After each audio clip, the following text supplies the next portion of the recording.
सीता से विदा लेकर जब हनुमान चले तो वे सोचने लगे कि जानकी का पता तो मैंने लगा लिया। उनको रामचंद्र जी का संदेश देने के अतिरिक्त उनसे भी राघव के लिए संदेश प्राप्त कर लिया। अब शत्रु की शक्ति का भी ज्ञात कर लेना चाहिए। राक्षसों के प्रति साम, दान और भेद नीति अपनाने से लाभ होना नहीं है, अतः मुझे यहाँ दंड नीति अपनाने के लिए अपने पराक्रम का प्रदर्शन करना ही उचित जान पड़ता है। ऐसा सोचकर उन्होंने अशोकाटिका को विध्वंस करने का विचार किया जो रावण अत्यंत प्रिय थी। उन्होंने विचार किया जब वह अपनी प्रिय वाटिका को उजड़ने का समाचार सुनेगा तो अवश्य क्रुद्ध होकर अपने वीर सैनिकों को मुझे पकड़ने या मारने के लिए भेजेगा।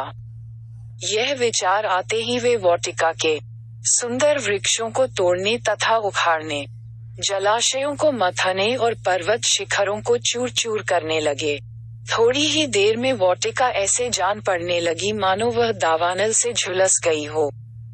सुंदर सरोवरों के मणिमय स्फटिक घाटों टूटकर मलबे में परिवर्तित हो गए। वाटिका में बनी अट्टालिकाएं भी उनके विध्वंसक हाथों से न बच सकीं। इस प्रकार उन्होंने अशोकाटिका को शोकाटिका बना दिया। सब पक्षी घोंसलों से निकलकर आकाश में मंडराने लगे। जो राक्षसियां रात भर सीता पर पहरा देते देते सो गई थीं, वे भी अब इस शोर को सुनकर जाग गईं और उन्होंने चकित होकर अशोक वाटिका की दुर्दशा को देखा। वे दौड़ी हुई रावण के पास जाकर बोली, हे राजन, अशोकाटिका में एक भयंकर वानर घुस आया है। उसने सब वृक्षों को तोड़कर तहस नहस कर दिया है। सरोवर के घाटों तथा अट्टालिकाओं को भी तोड़कर कूड़े का ढेर बना दिया है। जब हमने उसे भगाने का प्रयत्न किया तो वह हमारे ऊपर झपट पड़ा। बड़ी कठिनाई से हम प्राण बचाकर आपके पास तक पहुंच पाए हैं। उस दुष्ट वानर ने तो जानकी के साथ भी न जाने क्या वार्तालाप किया है। हमें उससे बहुत भय लगता है, कहीं वह सीता को भी जान से न मार डाले। ये समाचार सुनकर रावण प्रज्वलित चिता की भांति क्रोध से जल उठा। उसकी भरिकुटी धनुष की भांति तन गई। उसने तत्काल अपने अनुचरों को आज्ञा दी कि उस दुष्ट वानर को पकड़कर मेरे पास लाओ। रावण की आज्ञा मिलते ही 80,000 राक्षस नाना प्रकार के अस्त्र शस्त्र और लोहे की श्रृंखला लेकर उस उत्पाती वानर को पकड़ने के लिए चल पड़े। विचित्र गदाओं, परिधों आदि से युक्त वे वेगवान राक्षस अशोकाटिका के द्वार पर खड़े हुए वानरवीर हनुमान जी पर चारों ओर से इस प्रकार झपटे मानो पतंगे आग पर टूट पड़े हों। तब पर्वत के समान विशाल शरीर वाले तेजस्वी हनुमान ने उच्च स्वर में घोषणा की, महाबली श्री राम तथा लक्ष्मण की जय हो। श्री राम के द्वारा सुरक्षित राजा सुग्रीव की भी जय हो। मैं महापराक्रमी कौशल नरेश श्री रामचंद्र जी का दास हूँ। मेरा नाम हनुमान है। मैं वायु का पुत्र, शत्रुओं का संहार करने वाला हूँ। तुम मेरे पराक्रम का सामना नहीं कर सकते। मैं लंकापुरी को तहस नहस कर डालूंगा। राक्षसों ने उन्हें चारों ओर से घेर लिया और उन पर बर्छे, भाले तथा पत्थर फेंकने लगे। ये देखकर क्रुद्ध हो हनुमान ने कुछ की लातों घूंसों से पिटाई की और कुछ को अपने नाखूनों तथा दांतों से चीर डाला। बड़े बड़े योद्धा इस मार की ताव न लाकर क्षत विक्षत होकर भूमि पर गिर पड़े। जो अधिक साहसी थे वे प्राणों का मोह त्याग कर हनुमान पर टूट पड़े। तभी उन्होंने एक छलांग लगाई और तोरण द्वार से एक लोहे की छड़ निकाल ली।